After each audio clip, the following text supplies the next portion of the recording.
aliens and robots. Two of pop culture's staples. Some are good, some are evil, some are even in between. There are many examples of these archetypes in many cultures, in TV shows and movies and anime. A few examples for aliens include the Xenomorphs, the Yautja from Predator, the Invaders from Independence Day, the Energy Virus aliens from Virus. Technically, the Transformers could qualify as both, E.T., and many more. As for robots, we have the Transformers. They could technically qualify for both. The Iron Giant, Terminator, RoboCop, the Jaegers from Pacific Rim, the Megazords from Power Rangers, and technically a lot of Power Rangers monsters could qualify for both of these categories. But besides those, there are many, many more examples that I either forgot to mention, or there's just way too many to mention. So today, I've tried to create a matchup or a situation with both of these. This situation is, could Nerv from the Neon Genesis Evangelion franchise stop the Q invasion from all tomorrows? Both of these opponents are very powerful in their own respective verses, but I wanted to see how they match up against each other, especially all tomorrows, since I've not seen them in really any scaling videos outside of edits. So I think they deserve this little gift, I'd say. I wouldn't say it's a little gift, I would say it's a pretty big gift, but either way, it's a gift. Will the protagonists of Neon Genesis Evangelion get more trauma? Or will they be able to get a day of therapy after this? Actually, either way, they're gonna get traumatized. But yeah, let's get on to the matchup. First, we have Nerv, the company from Neon Genesis Evangelion. They have the Evangelion units who just blatantly upscale, and two minds cannot kill angels while the Evangelion units can. And the one I'm specifically talking about is the first one ever used in the first episode of the series, which is around large mountain level, nearly island level, but just not quite there yet. So just to start off, they have literally large mountain level scaling. But it gets crazier than this. Trust me. To increase the scaling, we have to talk a little angel called Saliquel. I'm not even trying to pronounce it. But the Evangelion units can survive its self-destruction. Said self-destruction scales to around country level to even multi-continental.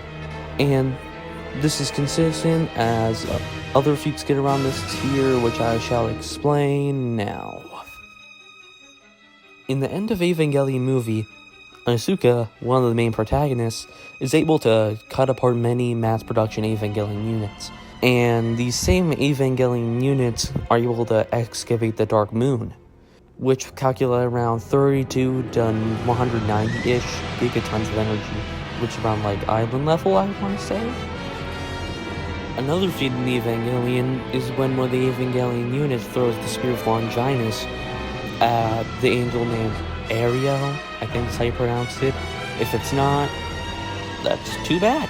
And the kinetic energy of the feat was calculated at 22 exatons. And when it was that same city cleared the clouds over Japan, that feat was calculated at 16 exatons, which is nearly moon level, just off by like 7 exatons.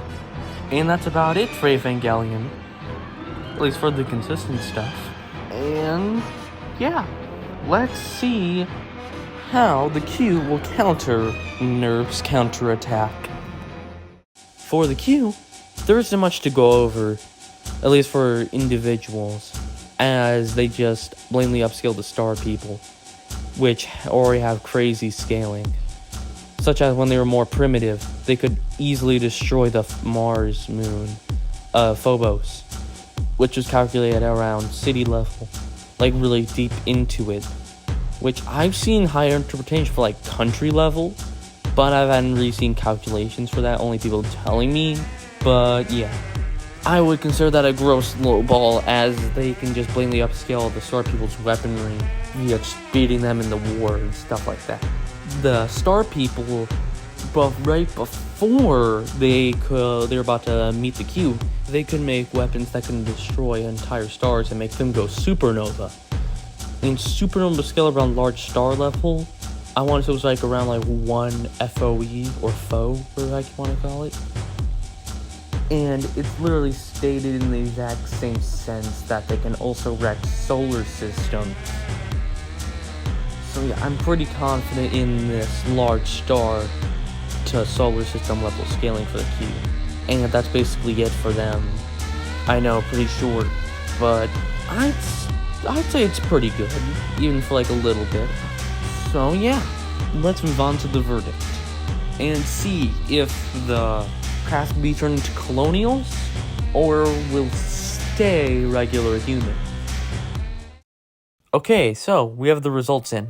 If you didn't see before, or you decide to skip to this part, the Q kind of slam most times than not. We are just scaling the large star to solar system level, unlike the Evangelion units who just scaled like to like continental. But realize I said more times than not. That implies that there is sometimes that they win. And here's one of them. Awakened Ava 01 is a beast. She defeated a whole entire angel that would describe it as like a direct C or like an alternate universe. And yeah, so that would be like a universal to high universal scaling right there for Ava 01. At least her awakened form. The only virtual way I see Ava 01 winning this is if she goes berserk. But that's the only way I see them win. Because if she doesn't go berserk, they're kind of fucked. Because at best, they have like multi-continental to small planetary scaling, which is not that great when you have enemies who can go up to all the way to solar system level. So yeah, that's about all I have to say. I hope you enjoyed this video. I feel like it's more like more formal than some other videos I've created, and a lot longer too. I'm pretty sure it's like at like 8 minutes, some 8 minutes I want to say, which is way longer than most of my videos. And I've created many videos. And yeah, that's about it.